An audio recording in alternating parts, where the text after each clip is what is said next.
Hi, this is Mohan Roy, founder of career Path institute. आप सभी का हमारे यूट्यूब चैनल पे स्वागत है। हम लोग चेतना सत्र को डिस्कस कर रहे थे और आज हमारे पास आया है 14 मार्च का चेतना सत्र का कंटेंट। तो चलिए आज हम लोग इसे डिस्कस करके देख लेते हैं क्या क्या इसमें है इम्पोर्टेंट। तो सबसे पहले जब स्कूल खुलेगा तो प्रार्थना हो जाएगा, उसके बाद इसमें कुछ काम हो जाने के बाद उसके बाद हम लोग डिस्कस करेंगे आज का दिन के बारे में। इरोम चानू शर्मिला भारत के मणिपुर राज्य के एक नागरिक अधिकार कार्यकर्ता, राजनीतिक कार्यकर्ता और कवयित्री हैं। उन्हें मणिपुर की लौ महिला के नाम से भी जाना जाता है। करंट अफेयर में आपके लिए काम आएगा। उनका जन्म 14 मार्च 1972 को मणिपुर, भारत में हुआ था। 14 मार्च 1931 को भारत की पहली ध्वनि फिल्म आलम आरा रिलीज हुई थी। ठीक है, यहाँ पे दूसरा ये बात है। इरोम चानू शर्मिला में आपको क्या याद रखना है? मणिपुर की लौह महिला।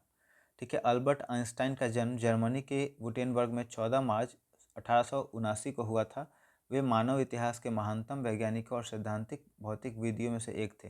वे सापेक्षता के सिद्धांत और द्रव्यमान ऊर्जा समीकरण E=mc² के लिए जाने जाते हैं। उन्हें सैद्धांतिक भौतिक, खासकर प्रकाश विद्युत उत्सर्जन की खोज के लिए 1921 में नोबेल पुरस्कार मिला था। 1999 ईस्वी में टाइम पत्रिका में उन्हें शताब्दी पुरुष घोषित किया गया था। एक सर्वेक्षण के अनुसार वे सर्वकालिक महानतम वैज्ञानिक माने गए। आइंस्टीन शब्द बुद्धिमत्ता का पर्याय माना जाता है ना। का ज़्यादा पढ़ता है तो एग्जाम्पल में आइंस्टीन बनना है तुमको पढ़ करके।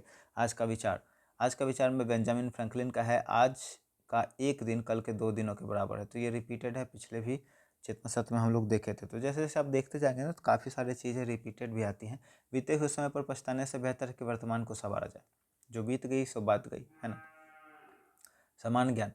किस पक्षी को रात में साफ दिखाई देता है? उल्लू। रेगिस्तान में उगने वाले कांटेदार पौधों को क्या कहते हैं? कैक्टस। रामकृष्ण मिशन की स्थापना किसी ने की? स्वामी विवेकानंद में। इंपॉर्टेंट है।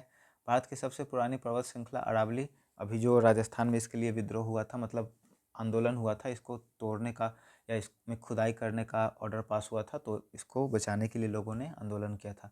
पृथ्वी पर दिन रात बराबर कहाँ होता है? भूमध्य रेखा पर, इक्वेटर पर। ठीक है, ये रीजनिंग के हैं कुछ, आप इसको कर लीजिएगा। इंग्लिश के वर्ड में बता देता हूँ। गेटअप मतलब सोकर उठना, फाइंड आउट पता लगाना, लुक आफ्टर देखभाल करना, ये फ्रेजेस है। लुक एट किसी की तरफ देखना, लुक फॉर किसी चीज़ को ढूंढना, लुक इनटू जांच पड़ताल करना। अब हिंदी के कुछ वर्ड है। सज्जन का दुर्जन, प्रशंसा का निंदा, खाद खल का सज्जन, गध का पद, गुप्त का प्रकट, घात का प्रतिघात। प्रेरक प्रसंग है। ठीक है, अल्बर्ट आइंस्टाइन का ही होगा ये। यह घटना उस समय की जब आइंस्टाइन दुनिया में सबसे प्रसिद्ध वैज्ञानिक बन चुके थे और उन्हें अमेरिका का प्रतिष्ठित प्रिंसटन यूनिवर्सिटी में काम करने का प्रस्ताव मिला था। यूनिवर्सिटी के अधिकारी आइंस्टाइन का पास पहुंचे और उनसे पूछा कि वे काम के बदले कितनी सैलरी लेना चाहेंगे। अधिकारियों को लगा कि आइंस्टीन एक बहुत बड़ी राशि की मांग करेंगे, लेकिन आइंस्टीन ने जो राशि मांगी उन्हें सुनकर अधिकारी हैरान रह गए। आइंस्टीन ने बहुत कम सैलरी मांगी। अधिकारी ने कहा, डॉक्टर आइंस्टीन, यह रकम तो बहुत कम है, हम आपको इससे कहीं ज़्यादा देना चाहते हैं। तब आइंस्टीन ने मुस्कुराते हुए एक बहुत ही गहरी बात बोली, मुझे अपनी ज़रूरतों के लिए इससे ज़्यादा पैसों की आवश्यकता नहीं है। यदि आप मुझे ज़्यादा पैसा देंगे तो मेरा ध्यान विज्ञान से हटकर पैसे बनाने और उन्हें खर्च करने में लग जाएगा। मैं अपनी शांति और एकाग्रता को पैसों के लिए नहीं खोना चाहता। यूनिवर्सिटी में शामिल होने के बाद अधिकारियों ने उनसे पूछा कि उन्हें अपने शोध के लिए किन किन आधुनिक उपकरणों की जरूरत है। आइंस्टीन ने उत्तर दिया, मुझे केवल एक मेज, एक कुर्सी, कुछ कागज, पेंसिल और एक बड़ा कूड़ेदान चाहिए। अधिकारी ने चकित होकर पूछा, कूड़ेदान क्यों? आइंस्टीन बोले, ताकि मैं जब भी कोई गलती करूं उन गलती कागजों को उसमें फेंक सकूं। यह उनकी महानता थी। वे जानते थे कि बड़ी खोज महंगे उपकरण से नहीं बल्कि शांत मस्तिष्क और अपनी गलतियों को स्वीकार करने की हिम्मत से होती है। तो देखिए, यह था आज का प्रेरक प्रसंग आइंस्टीन का। उसके बाद 9 to 12 का है, ये सेम रहता है, आप सभी को पता होगा। यहाँ पे अल्बर्ट आइंस्टाइन का एक कोट है, जीनियस का मतलब 1% प्रतिभा और 99% कड़ी मेहनत होता है। यहाँ पे समसामयिकी है। Current affair. रोमानिया हाल ही में किस देश का अंतर्राष्ट्रीय संगठन में शामिल हुआ है? अंतर्राष्ट्रीय सौर संगठन, इंटरनेशनल सोलर अलायंस। और इससे क्वेश्चन पहले भी था कि कितने इसमें देश शामिल हैं। जल जीवन मिशन JJM को अब किस वर्ष तक के लिए बढ़ाया गया है? दिसंबर 2028। ये बहुत ही आपका इंपॉर्टेंट है। करेंट अफेयर अभी जो भी हाल फिलहाल में एग्जाम होने वाले हैं उसके लिए। भारत में चीतों की कुल संख्या मार्च 2026 में कितनी हो गई? 53। अमेरिका ने किस भारतीय कंपनी द्वारा वित्त पोषित पहली नई तेल रिफाइनरी की घोषणा की है? रिलायंस इंडस्ट्रीज। उसके बाद है, हॉर्नबिल महोत्सव किस भारतीय राज्य में मनाया जाता है? नागालैंड में। हॉर्नबिल एक पक्षी होता है जिसके बड़े बड़े चोच होते हैं पीले पीले। जलियांवाला बाग हत्याकांड की जांच के लिए कौन सा आयोग आया था? हंटर आयोग। सापेक्षता का सिद्धांत जनरल ऑफ रिलेटिविटी किसने दिया था? एल्बर्ट आइंस्टाइन ने।